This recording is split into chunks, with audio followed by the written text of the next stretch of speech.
Pozrite sa sem, čím viac je tam preťaženia, tým väčšia je táto oblasť. Toto je jadro našich chodidiel. Väčšina ľudí to nechápe zle. Veria, že po 35. roku života je brušný tuk spôsobený prejedaním sa a dlhým sedením.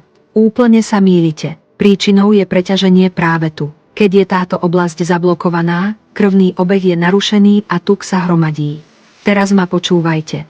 Ukážem vám bezpečný a účinný spôsob, ako znížiť brušný tuk u starších dospelých, najmä u tých, ktorí majú veľké brucho, ale štíhle stehná. Toto video je dokonalým riešením na chudnutie.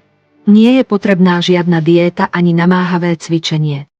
Stačí 5-10 minút denne. Nehovorte, že ste to neskúšali. Môj otec schudol zo 77 kg na 62 kg. Teraz vyzerá mladšie a energickejšie. Počas celého tohto procesu som ho nenútil ustúpiť.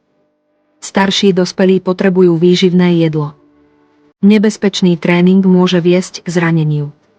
Ale vďaka každodennej sebadisciplíne trénoval 5-10 minút denne. Čo je táto úžasná metóda? Najjednoduchší a najúčinnejší spôsob, ako znížiť brušný tuk. Pomohol som už mnohým starším dospelým. Teraz sa o túto metódu delím so všetkými. Zdieľajte toto video so všetkými, ktorí majú záujem. Najprv si zaobstarajte masážne koliesko na chodidlá. Je to skvelý nástroj. Položte ho na podlahu, stúpte naň na boso a gúľajte ním tam a späť. Napätie v chodidlách sa rozplynie a každodenný stres sa okamžite zmierni. Ponúka 3 hlavné výhody: prvý, zlepšený krvný obeh a tok energie, vďaka čomu sú vaše chodidlá uvoľnené a plné energie.